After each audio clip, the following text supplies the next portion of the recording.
That excites me. And it excites me the fact that the Trust has actually seen the vision of not letting the project end, but embed a model that will work. Just on that, Lawrence, so the Trust, they've bought into it, they've seen the potential for this, surely, at a high level. I don't think they have any option not to. I think it's such an obvious thing to do. It's common sense. It's common sense. And to what extent did national NHS policy help with this? Because we know there's a crisis in terms of employment in the NHS.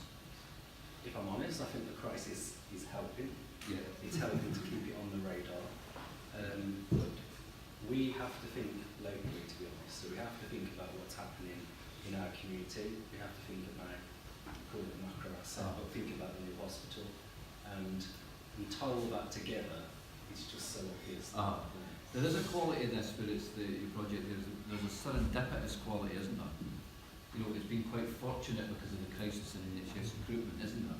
It's been fortuitous in that. Would it be fair to say that? I think it is. It's definitely helpful. But actually, doctors and nurses only form part of 200 people. Yeah. We have 100, there isn't a national shortage. So biochemists, pharmacists, there isn't a national shortage. There's a shortage of sonographers. We've got quite a few of them. There isn't a shortage of public health nurses. We've got a lot of them. And we drive it by saying it's not necessarily about recruitment. We drive it by saying it's the right thing to do. Nice. Good. And that's the message we keep pushing. Nice. Thanks, Lawrence. That's brilliant. Yeah, give a lovely hand for that. This time we've got, Carolina, just to get questions from yourself as well. When we've done this little round here, all right? Yeah? So plenty of questions. I know it's after lunch and all that. No yet. After. You're clocked. You're first up. Who's going next? Claire. Got any quick? Yeah. I was inspired. Excited and what you could do in the Inclusive Growth Unit to accelerate this? Yes. So I work for the West Midlands Combined Authority, advising them on inclusive growth. The really good thing about that is everyone agrees that inclusive growth is a good thing. The bad side of it is that everybody has a slightly different definition of what they think it is, which is why they all agree about it. Which is helpful when you're trying to build a coalition of support, not so helpful when you're actually trying to get things done. And so if I kind of tell you what my definition of inclusive growth is, and even though many people don't know it, what the Combined Authorities version of inclusive growth is, I would say it is about your economy having the same values as your place and your people. And the problem we've had is that that has not been the case. And the thing that excites me about Use It more than anything is it is very much about making the economy of that place align with what the place and what the people need.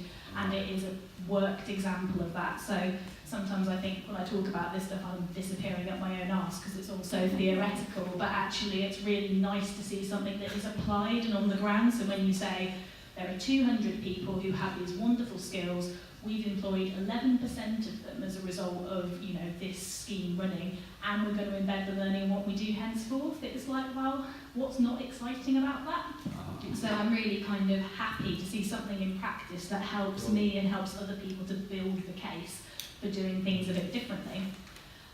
What I think we can do in the Combined Authority, both in the Inclusive Growth Unit and as a wider body, we make a huge amount of capital investment in the Combined Authority, which means we're quite good at investing into stuff and don't have a lot of money to invest into people. And I think one of my big challenges and one of our big challenges is how we ensure that that investment into stuff supports what people want the most. And I think what I can try to do is, in part of our work around inclusive growth corridors, is try and look at how some of that capital investment into metro, into new housing developments, into sprint routes, how we can make sure that all of that stuff learns the lessons from Use It. We also have a social economy task force, which involves many of the wonderful people sitting in this room. Got Carol over there and Sarah, who you've heard from before. That will be published in the first quarter of this month. This month? No, that's not correct. Of this year. So we will make sure actually that some of the learning that's already come through Social Enterprise City, through some of the work you've done as part of Use It, is very much reflected in that, because I think we always run the risk that social enterprise could become quite a privileged space. You know, it is a real risk to go out there on your own and start doing something like that. And it's kind of easier to do that when you've got a bit more resource in your back pocket. And actually, the joy of social enterprise is that it is inclusive, it is diverse, it is led by the needs of place. And we've really got to make a case for those organisations that make it possible for people to take those risks. So we'll make sure that that's in there. You're suggesting, I think, implying certainly that the Use It project could be used to help to make the case for a different type of economic development. Yes, but I also think that it's the data's only part of that, because actually I think leadership and culture is quite a lot more important. So when you're running a business in an old capitalist model, you making a bit of money and creating some jobs is basically all you need to do. Whereas in this model, you've got to care about the world around you. Your success looks quite different. And I think that's the difficulty, moving people from a different measure of success when they're so used to the old one. And would you say you don't, and thanks for using the A word, What did I say? it's usually me that swears. Maybe we can answer this, because it's maybe a bit of a permanent question, but I'll put say it anyway. Do you think there's people inside the combined authority and the inclusive growth units who are not as enlightened as you are as regarding the importance of this community place, ownership of place, social enterprise kind of story that Use It is trying to write? Obviously, I would hope that everyone would aspire to be as enlightened as me. I think it is fair to say that there are very different levels of understanding about what inclusive growth is, and that includes within the unit itself. So I think some people would consider it sufficient to make our current economy more reflective of space, as opposed to shaping an economy that is more based on the values of place. And I think that is that's a difference I would highlight in conversations we've had. It's moving and there's a game to win, and Use It can help to prove the case. I think so, yes. Good. Excellent. Give Claire a hand. John, now I'm going to try and say your new title. Right, yeah. Is it Cabinet Member for Social Inclusion, Community Safety and Equality? Bang on. I get honorary Birmingham citizenship for that. I'll have a word with the Lord Mayor and see if I can make some ceremony. Yeah, I am literally newly minted in that I'm 47 hours into this job now. So forgive any lack of knowledge or any of that stuff. But actually, it's a role I've returned to. So I did a previous iteration of this about 7 or 8 years ago. So it's quite interesting to come back to some of these agendas again. In terms of what infuses excites me about this, one, this is about generally empowering communities to find solutions to things. One of the big issues that I used to go on about in my previous incarnation was the history of this city is littered with really good examples of projects that had sort of descended from above. Yeah. You know, it just came out, tried to dispense social change, and then it fly off at the end and nothing actually changed in a sustainable way. This is the absolute reverse of that. This is really about how you work with the assets that are out in communities, how you develop that sustainable approach, if you like. So it's a genuinely sustainable development. I think the other part of this, it builds on something that we've been trying to do within Birmingham City Council over the last few years, is how you use your influence to build and support social value.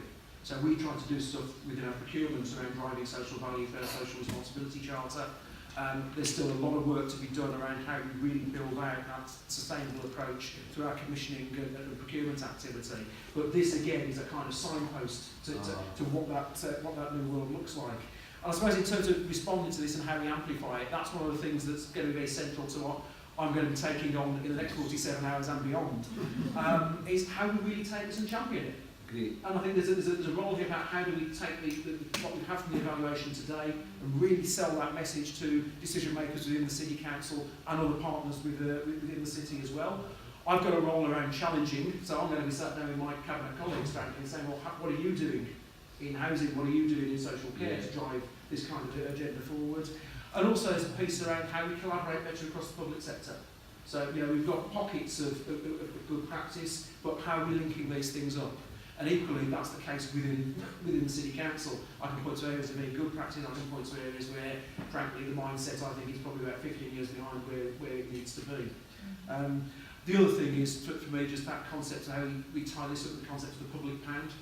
and how we ensure that we're driving public sector procurement in a way that's supporting these kind of initiatives and building on this approach, rather than still sticking to the model of when we have money. Let's be frank, we don't have anywhere near as much as we used to have, but when we have that resource, we're not just sort of dispensing it from above, we are using it in a way that drives this kind of very creative, community-rooted approach and empowers people to find the solutions to things, because that's where it is.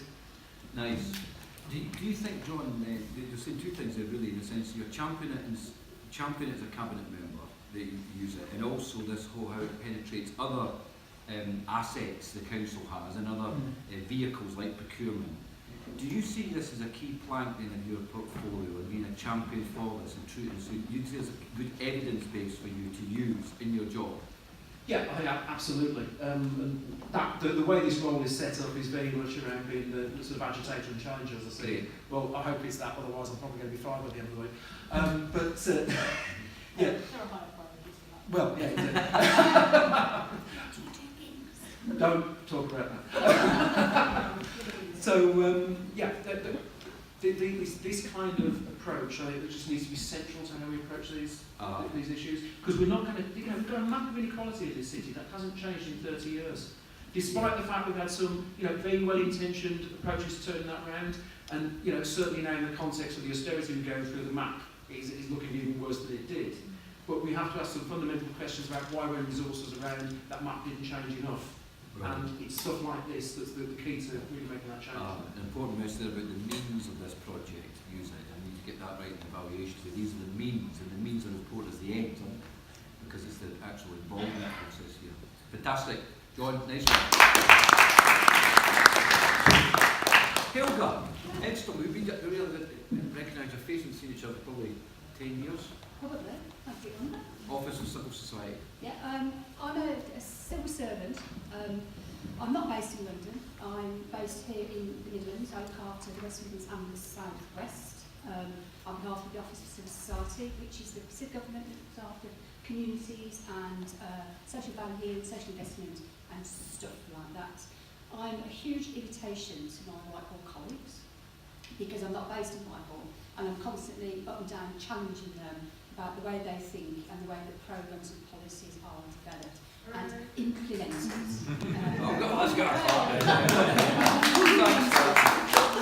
That's my job.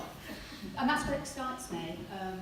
Many, many years ago, Conrad and I worked together on the New Deal for Communities programme, which was would solve the ills of the world, and it didn't, because it was poorly designed, because it was designed by bureaucrats, not by people. And what really excites me about, I'm not allowed to get excited because I'm a civil servant, but I do occasionally. You're allowed here. You get as excited as you want here.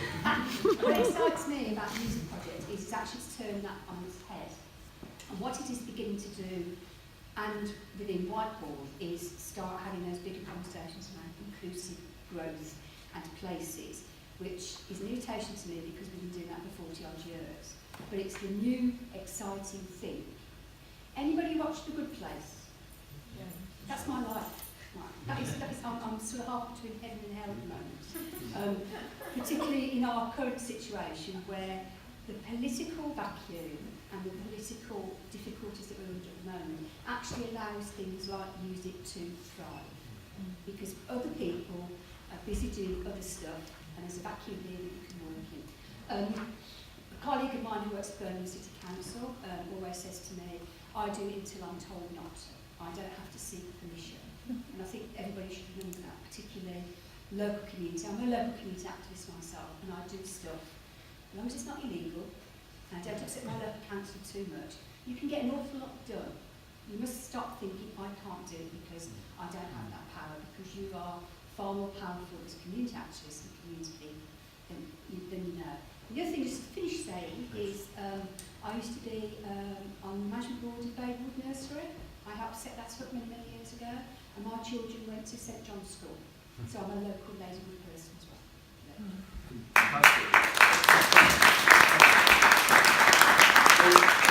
When you do go into Whitehall, could you sort it out so that we get to stay in the EU, so the next round of EU funding can fund use it for the next round? We've got to, that's right, the successor to the ESF, the Shared Prosperity Fund. Yeah. is there something, how difficult will it be for people in power in Whitehall, say, the Office for Civil Society, what do we need to do so they would listen to the things that's happening here in Birmingham? How does it need to be packaged? So I know you're the conduit, but how do we need to help you? So we do the evaluation, we say, Helga, here you go, and you go, right, it needs to be in this shape to affect that lot there. What do we need to do? That's the evidence base of influencing policy change and to some degree systems change. Because we still work on evidence. Some of it is very good, and other times it's very, very poor. And it's about devolving decisions to the right level, to the right people, and the right resources. Sure. And there is quite a shift at Whitehall. Their realisation is how shift has changed. Right. And to do the stuff that has to be done, particularly in the NHS, you can't do it necessarily from somewhere else to the next place. So they'll be receptive to evidence-based, even though it's quite localised. Yeah, Birmingham. And how it's showing a sign to how it's changing systems. Birmingham being a social enterprise city, talking about inclusive growth in the local industrial strategy, the Commonwealth Games, it's huge. Could you get us a meeting with people in the Office of Civil Society? Come, I know you and the others. You're important, I know. So we get an audience. Great. Yeah, nice. Nice. What? Oh, brilliant. No editing. Great, thanks, Helga. Who's going next? Anne. Okay, I'm Anne Green, I'm from the University of Birmingham, but I'm a little bit of an imposter because really you would have had Peter Lee here, who's injured himself, but I'll try and step in and I'll give a personal and a bit of a university perspective. I think the thing that really strikes me coming into this, not being involved from the start, is the real passion of all the people involved, right from the very top to all the people we heard on the stage this morning. And I think that passion is great. And you are the pioneers. And I'm looking at that bridge. You see the top bridge between macro and micro? Yeah. That's just a bridge. But for some people who aren't as passionate, they're going to need a bit more of a climbing frame or a bit more of a web to go across from the macro to the micro. And I think this is just what some of the other panellists said about getting this web of complex relationships more together. So I think that's a reflection. From a university point of view, the university is obviously a very big institution in the city. It wants to be an elite institution, it's a Russell Group university, but at the same time, I think the university very much wants to be a civic university and is trying to reclaim its sort of civic mission. And as my colleague Liam over there just said, it wants to be not only in the city, but of the city. But I think this is a big... Who said that? Liam, the guy there. Put your hand up, Liam. Well, the guy I'm going to ask a question. Yeah. So anyway... Nice quote, Liam. Anyway, do you want me to continue or not? No. You're doing great, Anne. No. Okay. Just bring in other members on if you want. That's okay. So I think it is quite difficult for a big institution that has its systems set up to deal with sort of big players, to then kind of deal with smaller, more agile things that come out a bit out of left field to some extent, the things they're not so used to. But I think the university is very open to be part of this agenda. It's still learning, it's cultural change, and it's going to take some time. But I think the university is trying to open itself out. It's sort of developing green spaces in its campus, it has museums, it's going to open a place in the middle of the city. It's interesting how the community researchers are coming into the university, but also how some university students are being placed in some organisations out here. And I think there's scope for more of that. That's happening with some geography students, but there may be scope for business students to do that, to be placed with social enterprises, etc., for short periods. So I think what we do have here is an organisation, a big organisation, that wants to have its civic mission, but it wants to do that at the same time as retaining these other objectives. So it's got a huge set of objectives, and it's in a learning process of trying to get there. And I think it needs feedback both ways. Thank you very much. And it's a big tree, and it's got a consciousness of how it needs to blow, if you like, or waft or change to help things. I think it's a big tree. Yeah, it's a tree rather than a bee. And you people here are the bees that are the pioneers, planting the saplings that will go elsewhere. Can I ask a question more about the individual academic community and individual academics? And I know some number of them must live in Birmingham, and their role within communities themselves, because they've got a lot of skills and knowledge and capacity. But do you do much in the community yourself, and do you know that other people in that community does? Certainly, a lot of the people who are involved in Use It, some of them do live in Birmingham, are active in the community, and I think, you know, some of them involved in Use It, some of them involved in volunteering. There's a whole widening participation agenda, so I think there is quite a big play on volunteering and volunteering locally outside within the community. And being impertinent, but potentially lots of academics are time and resource rich. Are they? They might be resource rich. I'm not sure about time rich, so I'm not planning you're on. Yeah, very true. Yeah. Sorry for the right, Gareth. Okay. I'm neither of those. Basically, I suppose I'm coming at this as a local resident primarily, and I think I feel like I've got short-term memory loss, so I've probably forgotten the questions, so I'll try and get them right. But excited. What I'm excited about. What could you build up? I think the excitement for me is that the story has changed. I think, I remember, I think I met Conrad probably when we were looking at a master plan for Soho and Victoria, the Windmill Eye, the Smethwick, Soho Lemon, whatever people from above want to call the area you live in. And, there was some meaningfulness to that, but there was also a bit of, this is what we're going to do, can we just consult with you and just make sure that we've got residents on board. And also, to be honest, with residents, a lot of that was also about moans. It was about the moans and groans of what's going on in the community. And I think the story is beginning to change. And I think it's beginning to change. I still, this is a beginning process. We are not there, but the story is beginning to change. That's what excites me, to say, actually, you know what, we actually got people that want to come up with solutions, and they're finding accessibility to people. Nice. The NHS, the university, they sound big and grand, but the NHS to me is Lawrence. He's an accessible person round the corner in my community.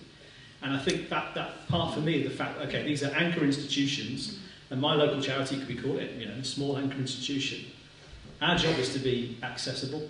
Our job is to make sure we connect the right people to the right, that we're not saying, you're going to this place that's big, and university is a big institution. We need to make sure that it's actually got that micro ability to be in our community, nice. and actually say, right, you can have a conversation with someone at university. It's not over there somewhere. And I think that's what, I think the Learning Works is a brilliant example of the NHS being on the doorstep, supporting local people to get involved in careers and beyond that as well, because not only that, they have conversations about life, and it's a friendly place to go. And my work, we need friendly places, and I've got the list has been recorded, but food banks, some of our referral agencies are not particularly friendly. I can't mention which ones, but I'm sure people probably understand which ones they are, but they're 20-minute appointments, 50 if you're lucky, and they're dealing with people as numbers and clients. They're not dealing with people as people. And this is an opportunity for people to participate in something wherever they're at, whatever journey they're on. And like I say, the bridge, it's not them and us, the bridge part is all together. And I think that's the interesting thing as well. If we can create those places where we feel like it's all together, then I think that's what the future of music should be. That we're not just saying, okay, these are university people, these are local charities that are small. This partnership, we're all different in sizes, but this is a partnership. It's not them and us, we're all together in this. Yeah, that's really nice, that, thanks. And there's something beautiful there, isn't there, about those big institutions, those trees, and you personify a person, that it's friendly, that it's porous. It's not the big institution, it's how people act as agents inside those institutions. And it's come across from all of you. That's fantastic. I can ask you a question about Use It. If you were to, and it's a rubbish question, but you'll deal with it. If Use It, right, in terms of if 100 was it's completely sorted it, in terms of this shift it's trying to make, and one is we've only started, where would you put it at this point in time, right now? Is it in the 20s or is it in the 40s? This is being recorded. I think it's probably in the 20s. But we have come a long way. Right. I think we're in the noughts. Did we start in the noughts? Well, from my perspective, I think a lot of it was in the noughts because we were being told what to do. These are the top-down approach. The master plan, we have some great ideas, But the idea is, well, you know, the plan was already on the board. You know what I mean? We're going to put housing there.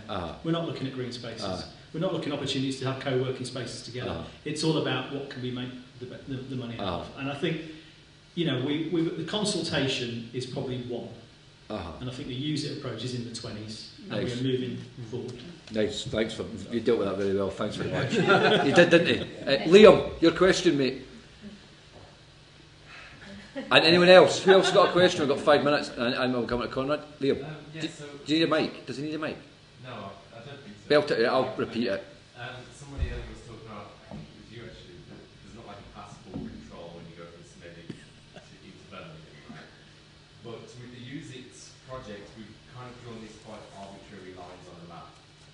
And so, how do you see, you know, there's been a lot of money to go into developing into dozens or hundreds of community groups. Do you see that could be replicated elsewhere in the city and beyond without the funding there? How would you go about doing that once the attention is got? So how would Use It be replicated across the city moving forward? I've always, you know, the line Yeah. going around the area is quite, because it's not actually an area of Birmingham you've chosen. It's I know.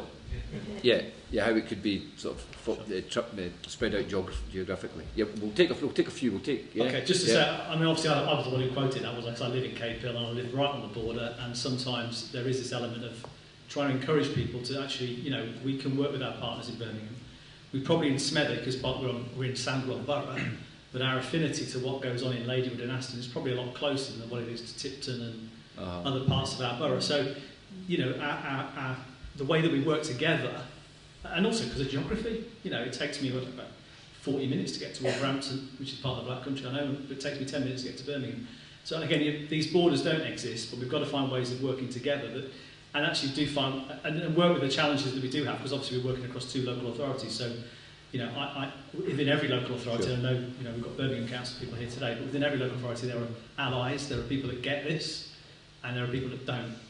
And, you know, I'm going to be general about this, but sometimes I find middle managers, sorry, apologies to anyone, ones that protect, people like cabinet members, councillors at the top who want to do something innovative, and people on the ground that know things need to change. There's a whole group of people sometimes in the middle that just hold on to stuff. Anybody else want to take this geography? Just very quickly, on the geography one specifically, don't go off on someone else. When somebody else goes. No, you won't. You won't slightly, but you're all right. When obviously we signed up into the Use It, it was very precise where we were bringing clients in from, so Ladywood and Smethwick. Actually, we didn't turn anybody away. So I think that's why we've got 190 plus clients with us. Actually, 153 of those are from Birmingham and across the whole of Birmingham. So that we met with Birmingham councillors last week to talk about this and to talk about how access has been wide across Birmingham. I don't think there should be any lines or any divisions. From an evaluation point of view, I can understand why we did what we did. We didn't turn anyone away. Their objective was the same. And how can you?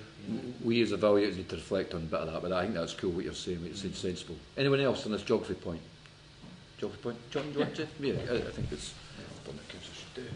I mean, some of this echoes for me because the part of Birmingham I represent shares a border with Solihull. And nobody can tell you where the line actually is. There's no sort of truck checkpoints or crossings there. But I think there is a really interesting question here about how we replicate this without the resource elsewhere.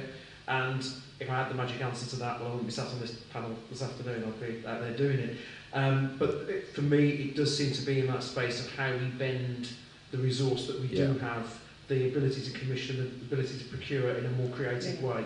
That's clearly the only way we're going to be able to try and channel and kick off the kind of projects that we need to see elsewhere and build on what's happened here. But that's going to be a tough bit of work to do, but we need to do it. Yeah, that's excellent. Ben, Spain. Conrad. I have got a magic solution. Oh, great. For you. Flippin' it. Hey! It better be good, Conrad. It's very complicated, it's very big, it's very good, it's very expensive. Use It is costing £3 million. The new hospital is costing £350 million. Give us 0.5% of the 350 million. Surely. And 3 years to work alongside the construction. And we'll provide you with an economy of social enterprises, an army of community researchers We've and employment pass streams to get local people into jobs. great point. So, Commonwealth Games, Yeah. Newport, 0.5% and we'll do it. Absolutely fantastic. Great idea and fantastic. And also, CLES' local wealth building work is exactly on that, including what we're doing in We Birmingham. thought of it first. I always find that great ideas come from many sources. We should never be vainglorious about it, Conrad. I wasn't told that. Yes, sir. No, the guy there with the t-shirt. Cash. Aye. Did you have your hand up? Thank you. It actually follows on from Conrad's point, Chess College and Birmingham College, and I wrote down that they said that the key was procurement, and I've only just heard it through John and Claire's internet. But actually the procurement and how you procure and who gets to be part of that procurement chain is critical. Yeah. And the idea that we have a Commonwealth Games, which the City Council and Commonwealth Foundation will be running massive amounts of construction, massive amounts of infrastructure going in a really deprived area of Birmingham. It strikes me that the work that we use it are foregrounded with the evaluation, I forget the woman's name, sorry, who introduced it earlier.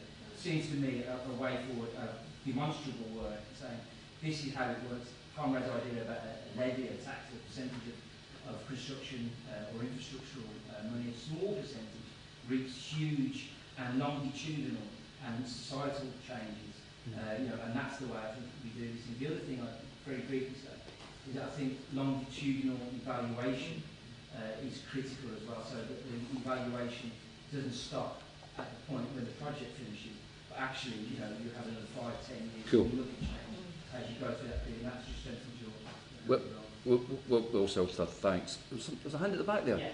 There's a lot of hands now, unfortunately, because we're running out of time. Fire on. I'm one of the students actually who was speaking about from geography. 2 weeks ago I didn't realise that this whole sector of social entrepreneurship existed, so I started working at ISI. And I've got A-level business studies and I didn't have a clue. So how do you think we raise awareness? Because as a student I've never left Celio to the city centre. I've never left Fiveways, How do we increase awareness of that this is going on? I think there'll be a lot of people who can offer skills, etc., who don't know that this is happening. How do you see it sort of growing in awareness over time, as it were? Good. I'm going to take just a few more voices, I may, and then we'll just get you Zotis to sum up what you want to answer, what you want to say. Yeah, just a minute each. Can I do that, Carolina? Just to take 5 minutes out of the programme and just take another couple of questions. I know, we're almost like sorting the workshops out now. Yes. We'll just take questions at the work. We're running out of time. We're running out of time for the workshops, but it's okay. Let's carry on because it's all about you guys asking questions and having the conversation. So carry on. Surely. We'll just run in 2 or 3 minutes. Yeah. Hi. We've heard a lot about the macro institutions, often being private businesses, as well as the public sector and NHS. The micro, we're talking about local people, local communities, and local social enterprise. And you'll have heard me talk. I'm absolutely passionate about social enterprise. I guess I want to make a call for us not to forget private micro enterprises in our communities and how absolutely critical they are. Surely. Often, and the challenges that they face. In the communities that I live and work in, actually it's the private businesses often, perhaps there's a bit of a social enterprises quantity, who do such a massive service to the community. That might just be by existing and assisting community safety or perceptions of safety because there's often a empty shop. Or it might be that they are open all the time for local mums to meet. Whatever it is, I think I haven't heard much about small private business, and I think they're absolutely critical for inclusive growth for our local economies and absolutely for our communities. Thanks. Well said. Anyway, I think we'll just leave the workshop. Sorry, you'll get your say in the workshop. No, we'll do that. Yeah. And just so final sort of 1 minute sum up or less than that, 30 seconds. Go on. It's about. What was that? I want to say something. It's about the user funding, which I haven't talked about, but it's a second stream of funding that I'm actively participating in. That is all about experimentation, about innovation, about taking risks, and being allowed to fail, that is absolutely smashing all the targets. The previous program I did on behalf of DWP, which was quite surprising, they allowed us to fail. We had the permission to fail. They said to us, I mean, they fail a lot, so... You should just go roll with this. But actually, on that program, we had 95% success rate, and most of the projects, there were 35 large projects across the country, and they exceeded all expectations. And it's similar here. So it seems like when we so tied up with the results, with what we want to deliver, with what we must deliver, and usually the guilty are the ones who hold the funding, who are commissioning the money, who are expecting to see the results. It's like they're so tied up to what they want to see at the end. And I think the beauty of the user project has been the flexibility that we sort of invent our work program as we go along, within reason, obviously, but that's what made us successful, what made us really achieve what we've achieved. Julie, right, cool. Will we just have a little round up of anything you've heard? 30 seconds. You can pass if you wish. Claire. Sorry, Go for it, and then we'll go into the workshops. Right on. So, I think connecting what Conrad said to what Sally said is really the big challenge here, and I think it's absolutely possible to do, but I think it requires a big shift in how people see value. And I think we're very locked into a place that sees GBA uplift, as the be-all and end-all of the success of any given project. And actually that is not tied to what success truly looks like for our places. And so I think we can build those models, and I think that should be our priority at the kind of macro level. But we've got to be able to do what you were describing before, is what does macro manifest as in the micro, and how does it connect to the micro? So I think that's the challenge we've got, and I'm up for that. So nice. Let's give it a go. Thanks, Claire. John. You were asking me before I came up onto the stage about, have you decided what your 5 priorities are yet? And I said, well, actually sorting the diary out, probably the first one. But certainly this is one of the priorities as I see it for as long as I've got this role. So the sort of test for me is how I start to challenge others to answer that question that Conrad posed. Around how we really change, how we do procurement commissioning, how we make more creative use of the assets that we still hold as a city council, and how we apply that similar approach to other bits of the public sector within this city as well. So thank you for setting the first of my priorities that I need to take forward in this new job, and I'll let you know how I get on. Thanks, John. Helga.